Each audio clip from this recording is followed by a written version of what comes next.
En esta parte aquí tenemos la escápula, también conocida como omóplato, y hay varias partes muy importantes que cabe recalcar. La primera de ellas será la fosa supraespinal, que está en esta área. La segunda es la fosa infraespinal, en esta área de acá. En medio tenemos la espina, que después se vuelve el acromión. El acromión es la parte de unión a la clavícula y se une en una parte que se llama carilla articular clavicular, en esta parte de acá. Esta área de aquí, también conocida como apófisis coracoides, es la parte de unión a la carilla corta del bíceps y en general todo esto se conoce como la escápula. Aquí tenemos las costillas. Como ya sabemos, el humano tiene 24 costillas, 12 del lado izquierdo, 12 del lado derecho. Y las primeras 7 son conocidas como las costillas verdaderas, las cuales podemos ver aquí, y también son conocidas como costillas externales. Las siguientes 3, que están localizadas en esta zona, son las que no cuentan con su propio cartílago costal y también son conocidas como las costillas falsas o asternales. Las últimas 2 no están conectadas a ningún tipo de cartílago, por lo tanto son conocidas como las costillas flotantes. Aquí tenemos las partes de la costilla. En esta zona será donde la costilla se va a unir con el cartílago costal. Esta parte de aquí es conocida como el surco costal y esta zona de aquí como el ángulo costal. Aquí tenemos la porción no articular del tubérculo, mientras que aquí tenemos el cuello de la costilla. Por aquí es la cabeza de la costilla. Esta es la carilla superior y esta es la carilla inferior. Y por último, esta es la porción articular del tubérculo. Columna vertebral. Está formada entre 31 y 35 huesos cortos, formando un eje óseo puesto verticalmente. La columna no es recta y tiene curvaturas que se llaman lordosis, donde la convexidad es anterior para segmentos cervical y lumbar, y sifosis para la convexidad posterior de segmentos torácicos y sacrococcígeos. Está compuesta por 5 grupos de vértebras. La primera son las vértebras cervicales, que son 7, donde la primera se llama atlas, la segunda axis y la séptima es la prominente. Después 12 vértebras torácicas, donde se unen las costillas, 5 vértebras lumbares, 5 vértebras sacras y 4 coxígeas.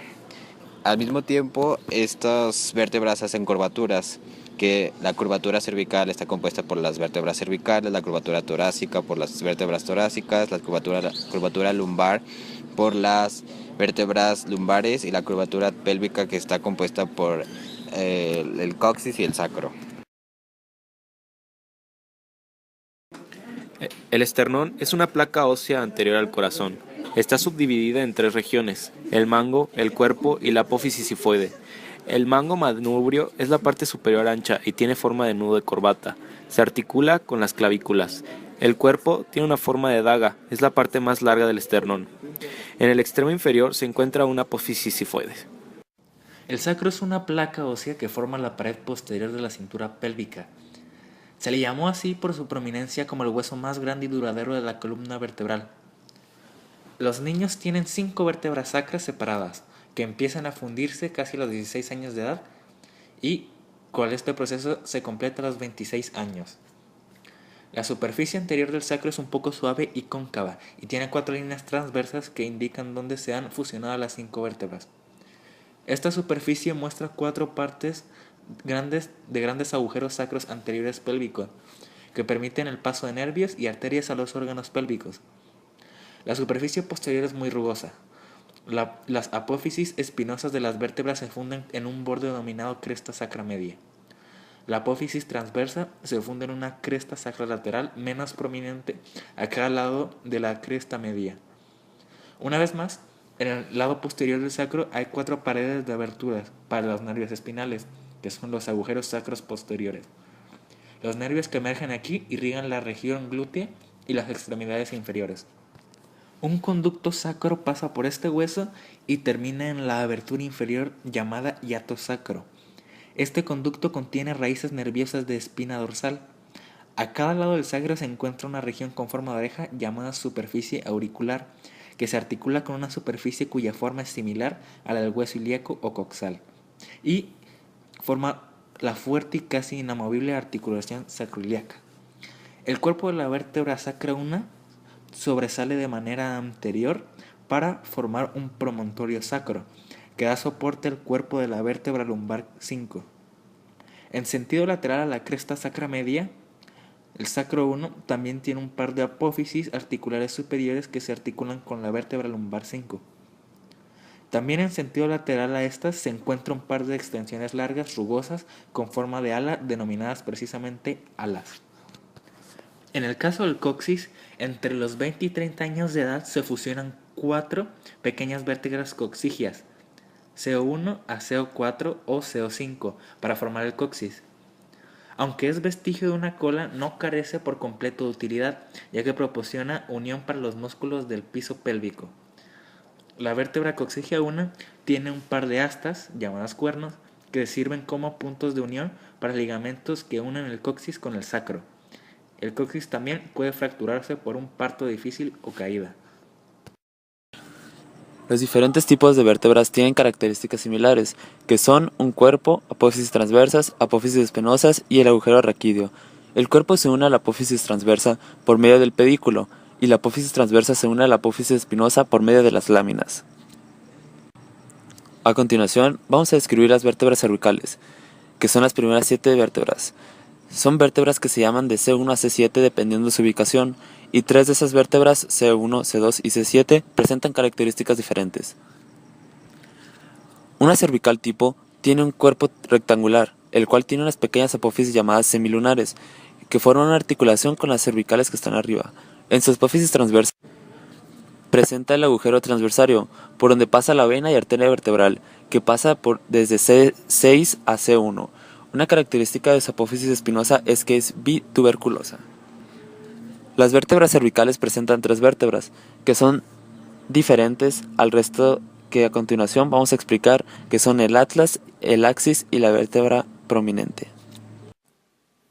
Ahora hablaremos sobre la primera vértebra cervical, la cual es el atlas o también llamada C1. El atlas articula con apófisis odontoides del axis y con el hueso occipital. La C1 tiene como función permitir la rotación y flexión de la cabeza y carece de un cuerpo lateral.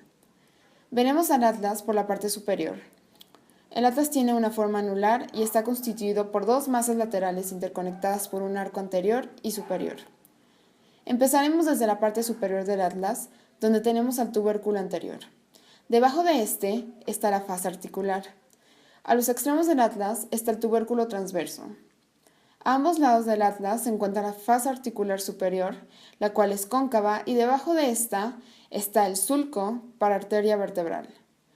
Después se encuentra la masa lateral seguido de 2 agujeros llamados forames transversos. Ahora, en los lados más extremos laterales, después del forame transverso, se encuentra el proceso transverso. En medio del atlas se presenta el foramen vertebral, donde en su interior se localiza la médula espinal.